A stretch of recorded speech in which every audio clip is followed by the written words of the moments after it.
स्वागत है दोस्तों आप सबका मेरे इस channel maths by Himanshu sir में। दोस्तों आज मैं फिर हाजिर हूँ आप सबके समक्ष मेंसुरेशन यानी क्षेत्रमिति 2D के और कुछ प्रश्नों को लेकर जो आपके प्रतियोगिता परीक्षा में अक्सर पूछे जाते हैं, कुछ उस टाइप के प्रश्न। चलिए आज वीडियो को स्टार्ट करते हैं, देखते हैं और क्या क्या प्रश्न हैं जो आपके प्रतियोगिता परीक्षा की दृष्टि से महत्वपूर्ण है, जो अक्सर इस तरह के प्रश्न आपके प्रतियोगिता परीक्षा में पूछे जाते हैं।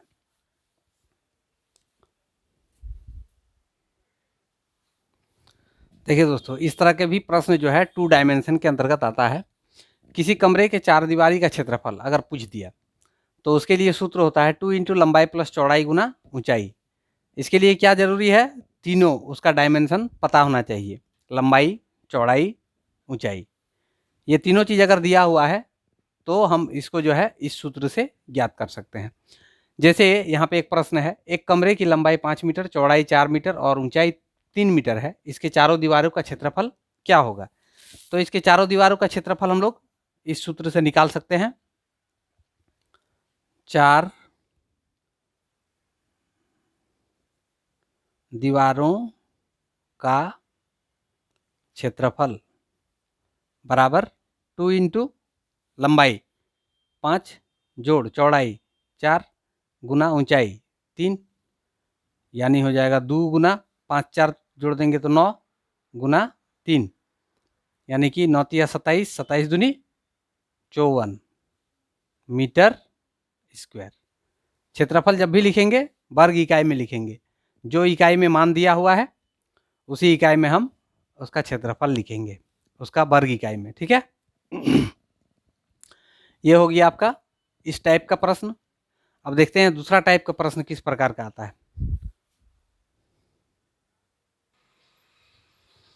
देखिए, एक आयत से संबंधित प्रश्न जो है इस प्रकार के हमेशा पूछे जाते हैं, जो कि मेंसुरेशन के अंतर्गत आते हैं।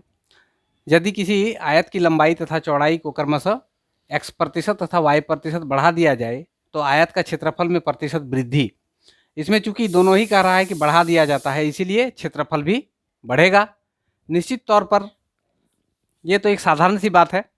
मान लीजिए एक आयत है, इस आयत का यहाँ पे मान लीजिए कि इसका भुजा ये 5 है और ये 3 है। अब इसमें कह रहा है कि x% बढ़ा दिया गया, हम मान लेते हैं इसमें एक बढ़ गया, तो 1 बढ़ जाएगा तो निश्चित तौर पे ये 6 हो जाएगा। 5 से 1 बढ़ के ये 6 हो गया, ठीक है, और ये 3 से 1 बढ़ के 4 हो गया। तो इसका जो क्षेत्रफल था पहले 5 गुना 3 15, और अब जो नया वाला बन रहा है 6 गुना 4 24, तो ये तो निश्चित ही बड़ा है इससे। तो इस विधि से जो है हम उसका कितना प्रतिशत वृद्धि हुआ उसको ज्ञात कर सकते हैं। तो ये हुआ दोनों स्थिति में जब वृद्धि होगा तब। अब कहीं कहीं पर प्रश्न ऐसा पूछा जाता है कि दोनों स्थिति में कमी हो रहा है, तो जब दोनों स्थिति में कमी होगा तो आपको क्या करना है, केवल यहाँ माइनस चिन्ह लगा देना है, बाकी सेम रहेगा। ये दोनों ही स्थिति यानी कि लंबाई में भी कमी हो रहा है और चौड़ाई में भी कमी हो रहा है, तब यहाँ पे केवल माइनस चिन्ह हो जाएगा। अब अगर पूछा जाए कि एक को बढ़ाया जा रहा है और दूसरा को घटाया जा रहा है, यानी कि लंबाई को बढ़ाया जा रहा है और चौड़ाई को घटाया जा रहा है, तब वैसे स्थिति में क्या कीजिएगा। देखिए, वैसे स्थिति को समझाने के लिए मैंने यहाँ एक प्रश्न लिखा है। किसी आयत की लंबाई 20% बढ़ा दिया जाता है और चौड़ाई को 40% कम कर दिया जाता है, उसके क्षेत्रफल में कितनी प्रतिशत की वृद्धि या कमी होगी। तो इसका निर्णय हम लोग कैसे करके करेंगे कि इसमें वृद्धि हो रहा है कि कमी हो रहा है। इसको जब हम लोग कैलकुलेट करके निकालेंगे, अगर उसमें माइनस साइन आया, यानी कि माइनस चिन्ह अगर उसमें दर्शा रहा है, उसका जो वैल्यू प्राप्त हुआ उसमें, तो हम कहेंगे कि कमी हो रहा है। और यदि उसमें पॉजिटिव साइन आ रहा है, यानी कि प्लस चिन्ह आ रहा है, तब हम कहेंगे कि इसके क्षेत्रफल में वृद्धि हो रहा है। ठीक है, इसको मैं करके दिखाता हूँ आपको, कैसे लिखिएगा इसको। देखिए, इस सूत्र के अनुसार इसको कैसे बैठाना है। यहाँ पे देखिए, जो बढ़ा रहा है उसको प्लस में लिखा जाएगा, यानी कि +20, और घटाया जा रहा है कितना, माइनस, देखिए 40%, तो 40 यहाँ पे लिख दिए। अब ये प्लस माइनस का अगर हम मल्टीप्लाई करते हैं तो क्या प्राप्त होता है, माइनस। अब यहाँ पे ये दोनों का मल्टीप्लाई यहाँ हमको लिखना है x इंटू वाई, है ना। उसी तरह से 20 गुना 40 बटे नीचे में 100 लिखना है। 1 0 1 0 इसका, 1 0 इसका, 1 0 इसका, कट गया। अब यहाँ पे देखिए ये दोनों को अगर हम जोड़ते हैं या घटाते हैं, इसको करेंगे क्या, यहाँ पे माइनस साइन है, यहाँ पे प्लस साइन है, दोनों आपस में घट जाएगा। 40 में से 20 घट जाएगा तो कितना बच जाएगा, 20। लेकिन ये 20 के पहले क्या चिन्ह लगाएंगे, 40 में क्या चिन्ह है, माइनस। अब 40 में यहाँ पे माइनस है, 40 जो है बड़ा संख्या है, जिसके चलते 40 के सामने वाला चिन्ह ही इसमें भी लिखाएगा, माइनस हो जाएगा, -20। अब यहाँ पे पहले से ही माइनस है, 4 दूनी 8। अब ये दोनों यदि हम अभी दोनों को क्या कर सकते हैं, कैलकुलेट अगर करते हैं दोनों को, तो ये दोनों को हमको जोड़ना होगा, क्योंकि दोनों में एक ही जैसा साइन दिख रहा है। अब एक जैसा साइन जब दिखे तो वो दोनों संख्या को आपस में जोड़ा जाता है। तो 20 और 8 को जोड़ देंगे तो हो जाएगा 28। लेकिन ये 28 के पहले माइनस चिन्ह लगेगा, क्यों, क्योंकि ये दोनों में माइनस चिन्ह है, इसीलिए ये जुट के -28 हुआ। -28%, ये अब कमी हुआ कि वृद्धि हुआ, हमको कहाँ से ज्ञात होगा, इसका ये साइन से। यहाँ पे माइनस साइन लगा हुआ है, इसका मतलब कमी हो रहा है, इसका क्षेत्रफल में कमी हो रहा है, ठीक है। तो इसलिए हम लोग इसका जब उत्तर लिखेंगे तो उसमें लिखेंगे 28% कमी। इसका क्षेत्रफल में क्या परिवर्तन आया, पहले की तुलना में 28% कम हो गया, ठीक है। तो इस प्रकार से इस तरह के जो भी प्रश्न रहेंगे उसका हल आप निकाल सकते हैं, ठीक है। आगे देखते हैं और किस तरह के प्रश्न हैं।